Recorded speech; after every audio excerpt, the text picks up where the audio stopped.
Alright, what the actual is wizard skating? Perfect. This is a wizard frame. There's a couple of different options which we'll get into later. Look at them shine. And this is a wizard skate. And with these you can do stuff like this. That's nice. Now if you do rollerblading of any kind, you would have noticed wizard skating popping up more and more frequently. Wizard skating evolved over time. Still is evolving, so let's go back and see how it all started. The story begins with the creator, Leon Basin.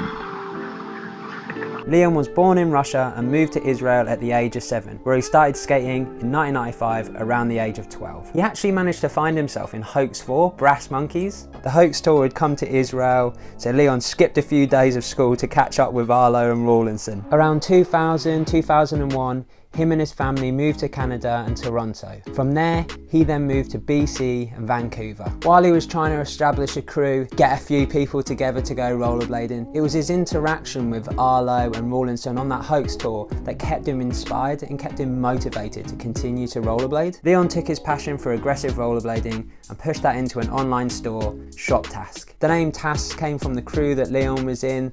It originally belonged to a different crew, but they disbanded. One member continued to skate, he hung out with Leon, and so they called themselves Task. Shop Task has since expanded with stores in Canada and the USA. The first store was opened in Vancouver. Now originally Leon started with just aggressive skating. He assumed that people would go to the bigger stores for the rec skates. However, more and more people were coming in from the community looking for rec skates, so we decided to dip into that market. Lovely jubbly. They kicked it off selling 10k's worth of rec skates, then they upped it to 50k. Most of the rec skates available were pretty rubbish. That's rubbish. Poor quality, cheap, and that's the way the store's seen them, just as a little cheap thing to turn over a tiny bit of profit. But the people who were coming to Leon were like, yeah, sick of this plastic rubbish. Let's get some decent rec skates going on. Leon knew what to do. Rollerblade speed skates.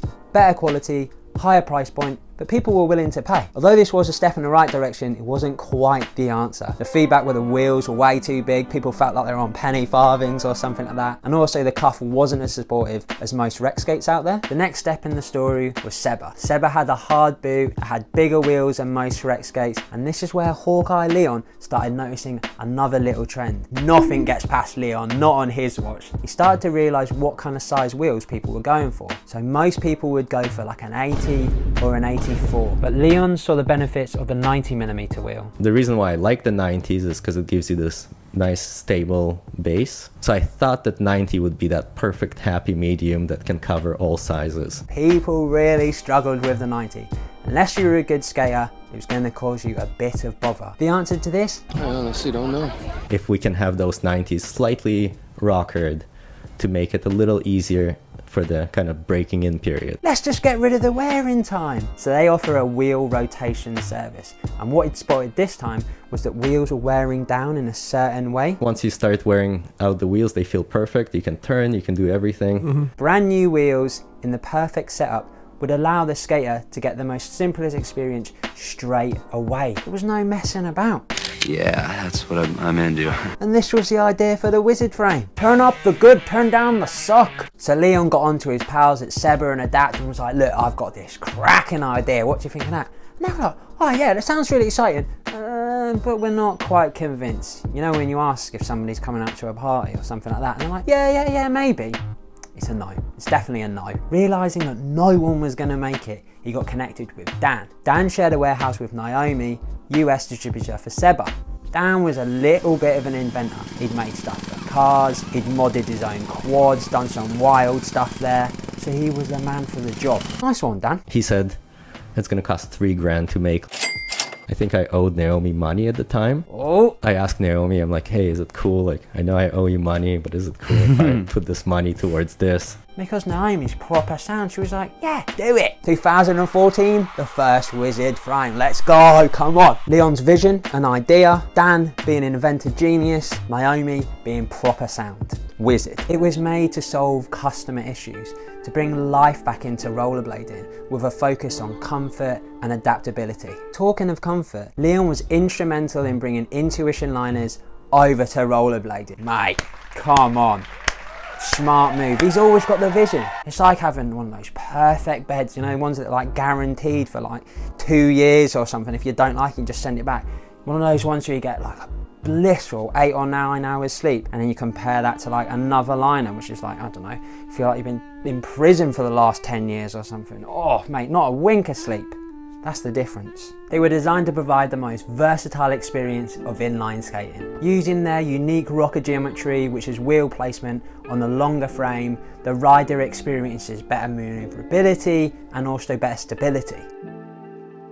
So what the flippin' heck is Rocket all about? Let's start with the natural rocker. The natural rocker frame, NR, was the first frame. So you have the NR90, the NR100 and the NR110. These all dictate what size wheels it can take. With the natural rocker frames, you have 4 large wheels on a 3-position rocker. This allows a perseverance of speed, so you get a better glide and enhanced shock absorption. So a smoother roll compared to like smaller wheels. It was like a fusion between hockey, speed, rec, slalom and trick. It's not the frame for a specific style, it's more of a jack of all trades, but a very, very good one. Wizard skating opens up a world of flowing movements, like a combination of ice skating and skiing, using the body and edges to create moves, catching momentum, catching flow. It looks incredibly elegant. Funnily, it was the aggressive skaters who started experimenting with it that started to push it a little bit further. With that enhanced maneuverability, with that enhanced stability, and that kind of trick mindset, they started to develop moves and a language. It's a similar story with aggressive skating really. If you think we started off with rec skates that definitely weren't fit for purpose at all, you start trying to do grinds and then you're like, oh actually I could probably do with like a sole plate on here or something. Actually, do you know what? Smaller wheels, man. Let's get some smaller wheels on this. Wouldn't miss putting a grind plate on here as well. That might save my frame a little bit. And then it progressed from there. All that experimentation has got us to where we are now. Shout out to Chris Edwards for jumping on that rail in 1991. You absolute loony. But it's that kind of mentality that's got us where we are now. It's the same with the Wizards. The early experimentation and development of these movements can be found in videos like Wizard Frame Testing from 2014 to 2015. This was from the Mushroom Blading guys. There was also the Skate Move series, which is filmed and edited between 2015 and 2016. This featured the likes of Colin Bratty and Leon himself. They realised that this new style of skating that they were developing was coming from the fact they had a longer frame. And knowing that they could go longer with a rockered setup, they just needed to work out what was the optimal length now. All of this experimentation led to the development of the Wizard style and the progression of the equipment they were using onto the PR, progressive rocker with 5 wheels. I got 5 on it. Using 5 smaller wheels on a 4-position rocker provided a lower ride height, so you get enhanced balance and control, and a shorter effective contact, so a better turning radius compared to like larger wheels. Absolutely spot on for this flatland trick style that was emerging. Creating this language, giving the names and setting the standards for the tricks was really important to the sport. It allows people to measure their progression. Like, how do you know if you're getting anywhere if there isn't like a measurement for it?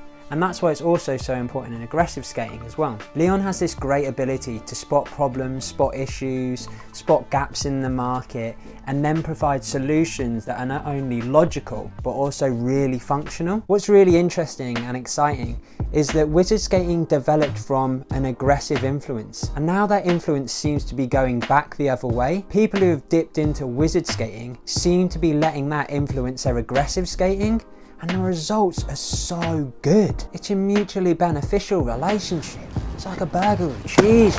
It's the combination of enhanced maneuverability and stability that gives you beautiful flowing movements. But then at a drop of the hat, all of a sudden you can snap it, do something really whippy, go off in a different direction, and you've still got that stability and control. It's just absolutely mesmerizing to watch. It's like Swan Lake for aggressive skating. You've got all that beauty, but then you've got like the passion and the raw energy of aggressive skating, putting that in, experimenting, and just pushing it further and further. Wizard skating is continuing to evolve, and this year saw the introduction of the Wizard Advanced Frames. It was developed for experienced wizard skaters looking to advance their skills to a new level. Designed with a combination of larger outer wheels and smaller inner wheels in a progressive rocker. The outer wheels extend beyond and above the boot space to provide superior balance for toe and heel tricks. while the 3 smaller wheels under the foot help maintain the low centre of gravity, giving you more control and a shorter effective contact, so you've still got manoeuvrability. With each new frame and experimentation, it's seen the development of sport and the development of products. With Wizard, it was always kind of a search for what is missing in skating. But that doesn't mean that the older ones are now redundant. They all absolutely serve a purpose. You'd start with the natural rocker frame, 4x90 setup, and then you'd move from there. Or maybe you just want to stick with that. You just want to use it to be versatile. You want to bomb about the place, maybe do a few flatland things, but mostly you like to keep it varied.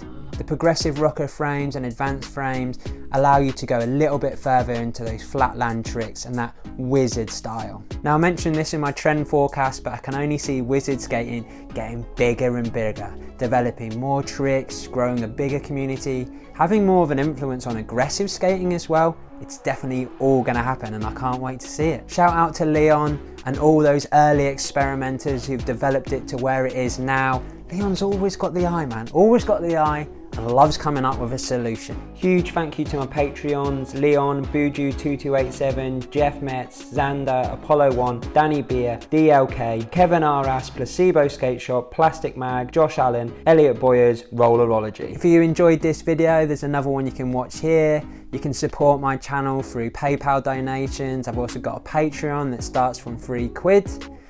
Thanks for watching it, man. See you again soon. Spotty Dog.